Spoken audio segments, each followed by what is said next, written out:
CCU takes over Estes Park. Find out about this year's spring retreat. And Governor Hickenlooper visits CCU, the governor's first campus visit in over a year. Plus, former Secretary of Education Bill Bennett asks, is America going to pot? Stay tuned for this and more.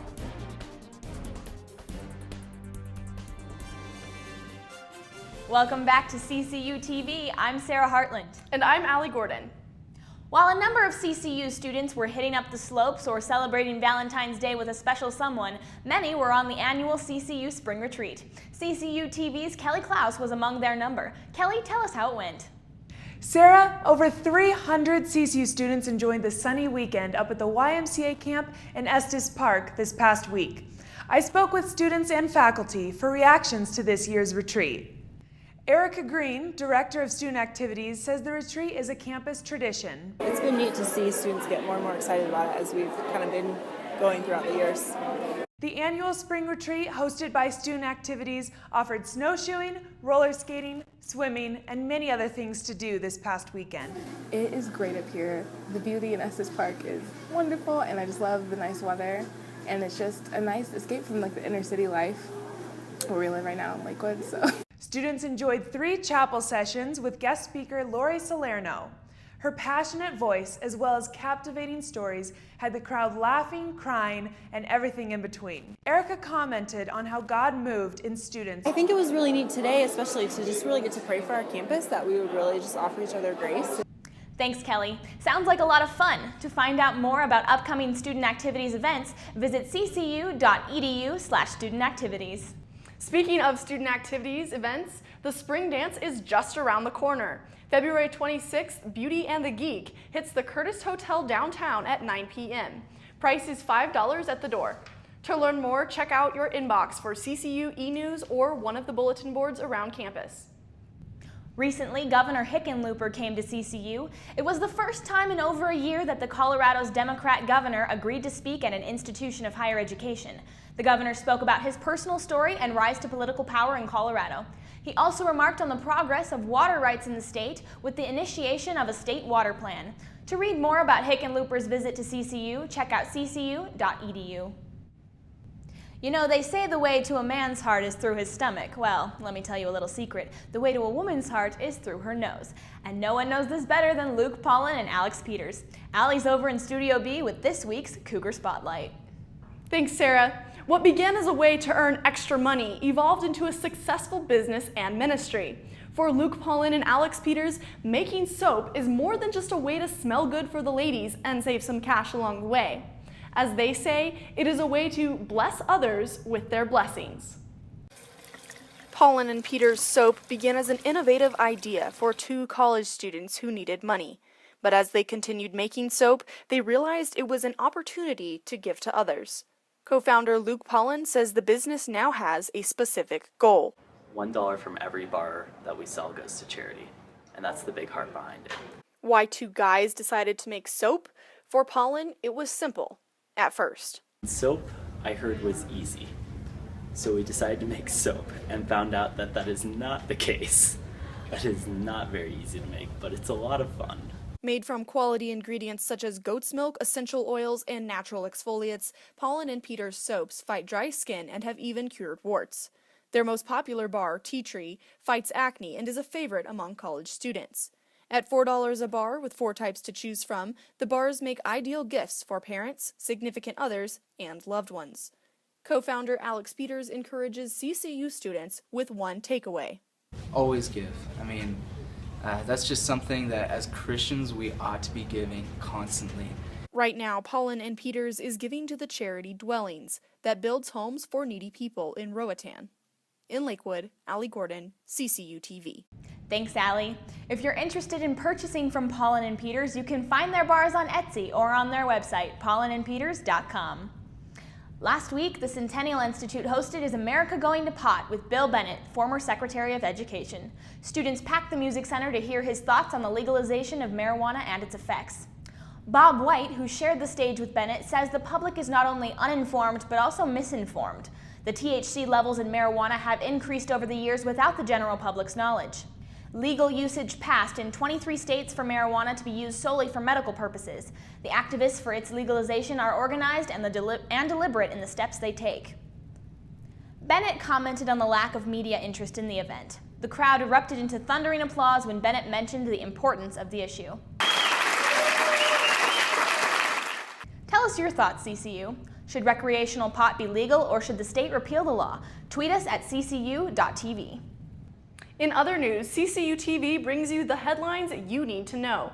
Eastern Ukraine's fragile ceasefire began Sunday night, but pro-Russia separatists and government forces have both reported violations.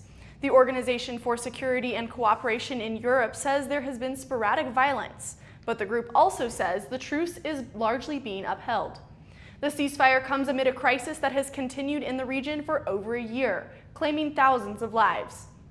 46-year-old Craig Hicks shot and killed 3 Muslim students near the University of North Carolina at Chapel Hill. While the victims' families believe it was a hate crime, police says so far their investigation has only shown the shooting was the result of an ongoing dispute over parking. Hicks has since been indicted for the crime, and the FBI continues investigation to determine his motives. Pope Francis appointed 20 new cardinals to oversee the Catholic Church.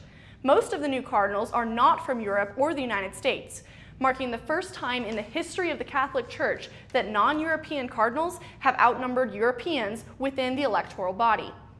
In a video released over the weekend, ISIS claims to have beheaded at least a dozen Christians. The footage appears to have been shot on a beach in Libya, far from ISIS strongholds in Syria and Iraq. Egypt's president says the country reserves the right of retaliation and has since executed at least 2 airstrikes on ISIS in Libya since they were Christian Egyptians. This has been the news you need to know from CCU TV. The White House hosted a cybersecurity summit last week, bringing together tech industry leaders, government officials, and academic experts to discuss how law enforcement and national security should balance with personal privacy and security. Among attendees, Apple's Tim Cook, who addressed the gathering before the president. During his remarks, Cook discussed the balance between privacy, security, and convenience. If you're thinking of where to eat before CCU's spring dance, Denver Restaurant Week is February 20th through March 1st. Hundreds of Denver restaurants will offer multi-course meals for the sweet price of just $30. So be sure and secure reservations for this great deal. Students walked the red carpet last week dressed to impress as they supported their fellow students at CCU's first annual film festival, the Armstrong Awards. RHA Vice President Michaela Farley said she was thrilled with the event's opening. This is a greater outcome than we could have ever hoped for, and we couldn't have done it without your guys' participation, so thank you so much. The winner of both Best Actor and the People's Choice Award was Caleb Peterson with his video, I Don't Understand God Sometimes. Because sometimes my world is flipped upside down and I'm left hanging by a thread looking up or down or all around trying to figure out what in the world is happening to me. Caleb accepted his People's Choice Award with teary eyes, not wanting to take credit for his accomplishment. I'm sorry, I have to say something. I don't want to take any of God's credit because he did this, not me. Please no. Please no, it's not me. It's all God. So it may not be Sundance, but CCU's first ever film festival and award ceremony was a stunning success and likely to become CCU tradition. Other winning videos included Finding Armstrong as Most Humorous, Kingdom of Swaziland for Best Music, and Indignation Jones for Best Drama. In addition, the award for Best Producer went to Josh Block for his video Truth. Check your inbox for CCU e-news for upcoming RHA events. The record-breaking opening of 50 Shades of Grey wasn't the only box office hit this past weekend. Kingsman scored $42 million and American Sniper topped $300 million, despite competing with the hugely marketed R-rated giant. If you saw something in theaters last weekend, let us know what you thought at facebook.com/ccu.tv. Also, want us to review something? Email us at editors.ccutv@gmail.com. Sarah has run over to Studio B for this week's Cougar Media Review. Sarah, what can we watch in between assignments this week? Allie, this week we're taking a look at History Channel's Sons of Liberty miniseries, a 6-hour event that aired late January. The story, a prequel of sorts for the American Revolution, opens in 1765, shortly before the Boston Massacre, and continues through the first Independence Day. Sons of Liberty stars Ben Barnes as Sam Adams, a tax collector who eventually spearheads a revolution, alongside John Hancock, a wealthy merchant played by Rafe Spall, Benjamin Franklin played by Dean Norris, and silversmith Paul Revere played by Michael Raymond James.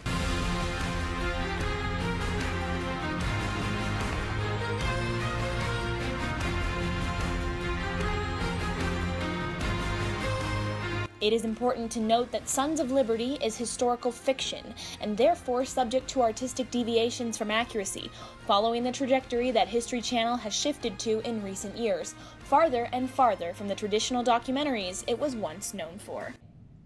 Critics are divided on their opinions of Sons of Liberty, with some, like the New York Times' Alessandra Stanley, praising it as a step in the right direction. She says, "The American Revolution was a turning point, and in some ways, so is Sons of Liberty, at least for the History Channel.